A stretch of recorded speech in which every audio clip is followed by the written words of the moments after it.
असा जोखीत घालणारा प्रश्न नक्कीच आहे. पण बघू विश्वास टाकला तर नक्कीच त्या विश्वासाला सोनं करण्याची, संधीचं सोनं करण्याची मी तयारी ठेवेन. त्या विश्वासाला सोनं करण्याची, संधीचं सोनं करण्याची मी तयारी ठेवेन. असा जोखीत घालणारा प्रश्न नक्कीच आहे.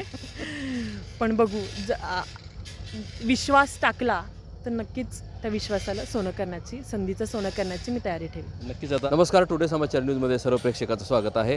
मी आता उमरगा शहरात आहे आणि उमरगा शहरामध्ये महायुतीचे उमेदवार अर्चनाताई पाटील यांच्या कार्यकर्त्याचा इथं मेळावा पार पडला आहे. उमरगा लोहाराचे आमदार ज्ञानराज चौगुले यांच्या पुढाकाराने इथं मेळावा पार पडला. या मेळाव्याला महायुतीचे पदाधिकारी, माजी आमदार, माजी मंत्री, आमदार राणा जगजितसिंह पाटील यांच्या पत्नी अर्चनाताई पाटील यांना उमेदवारी मिळालेली आहे महायुतीकडून.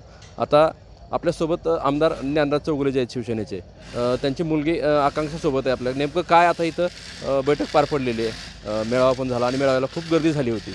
एक महिला उमेदवार आहे, आपली पण उपस्थिती होती. काय सांगाल, काय प्रतिक्रिया काय असेल? नक्कीच आपण पाहिल्याप्रमाणे बघतो की महायुतीचं जे सरकार आहे, अगली बार मोदी सरकार, हे जे नारा देण्यासाठी येथे अनेक कार्यकर्ते उपस्थित होते. आणि नक्कीच स्टेजवर महायुतीचं म्हणजे कोणते एका पक्षाचे नाही तर सुशिक्षित, सुसंस्कृत आणि विचारांनी प्रगल्भ असलेले सर्व नेते मंडळी येथे उपस्थित होते आणि त्यांचं सर्वांना मार्गदर्शन लाभलेलं आहे.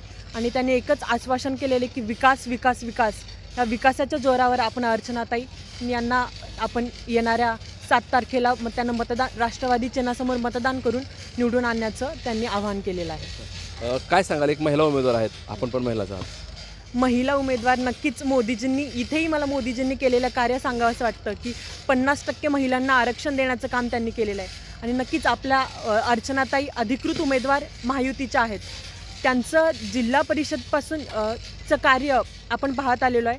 म्हणजे अगदी घरातील सर्व महिलांना त्यांनी न्याय देण्याचा प्रयत्न केलेला आहे आणि त्यांची कार्यप्रणाली, त्यांची कार्यपद्धती आम्हाला सगळ्यांना माहिती आहे. म्हणून नक्कीच एक ताई नाही तर माई म्हणून आम्ही त्यांच्याकडे बघतो आणि नक्कीच त्यांचा विजय निश्चित आहे. आम्ही सांगू. काय आवाहन कराल तुम्ही महिलांना? आव्हान महिलांना हेच असेल की आत्ता मी म्हणल्याप्रमाणे ताई बनून बघण्यापेक्षा त्यांना एक माई म्हणून बघणं गरजेचं आहे.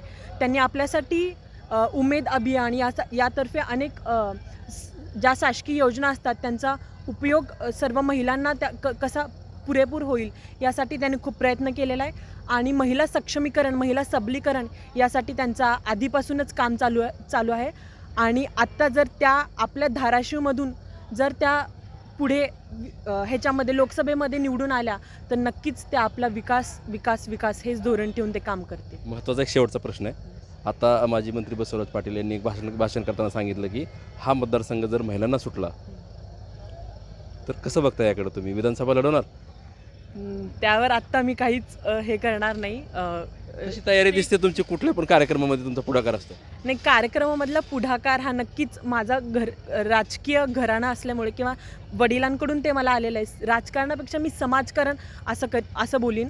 आणि मला माझ्या महिलांसाठी काम करायचं आहे, मला माझ्या भागातील लोकांसाठी काम करायचं आहे. आणि वडिलांच्या आशीर्वादाने त्यांच्या पावलावर पाऊल ठेवत मी कामं करण्याचा प्रयत्न करते. विधानसभा कसं बघताय तुम्ही महिलासाठी?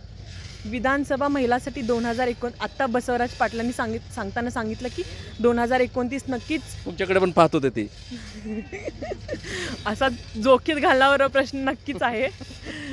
पण बघू विश्वास टाकला तर नक्कीच त्या विश्वासाला सोनं करण्याची, संधीचं सोनं करण्याची मी तयारी ठेवेन. नक्कीच. आता आकांक्षा चौगुले जे आहेत, या ज्ञानराज चौगुले जे आहेत आमदार, यांची मुलगी आहे आणि इथं आता विधानसभा लढवायची सुद्धा तयारी त्यांनी ठेवलेली आहे. मी तुम्हाला त्यांची प्रतिक्रिया दाखवलेली आहे. उमरगा या ठिकाणी महायुतीचा उमेदवार जे आहेत अर्चनाताई पाटील यांच्या इथं कार्यकर्त्याचा मेळावा झाला आणि मेळाव्यामध्ये आकांक्षाची सुद्धा उपस्थिती होती आणि त्यांची प्रतिक्रियासुद्धा दाखवली मी तुम्हाला की नेमकं त्यांचं काय मत आहे. उस्मानाबाद, धाराशिव जिल्ह्यातील असे काही वेगळे विषय असतील तर खाली माझा स्क्रीनवर नंबर दिलेला आहे, त्या नंबरवर तुम्ही थेट कळू शकता. आणि हां, उस्मानाबाद, धाराशिव जिल्ह्यातलं आमचं एकमेव असं चॅनल आहे. आमच्या चॅनलचे व्ह्यूवर्स 2,07,00,000 वर आहेत. 1 नंबरला आमचं चॅनल आहे. तुम्ही छोटी बातमी असो किंवा मोठी जर पाहिजे असेल तर आत्ताच चॅनल सबस्क्राईब करा, लाईक करा आणि शेअर करा. कॅमेरामन खंडू ओबळेसोबत मी हुकमत मुलानी, उमरगा, उस्मानाबाद, धाराशिव.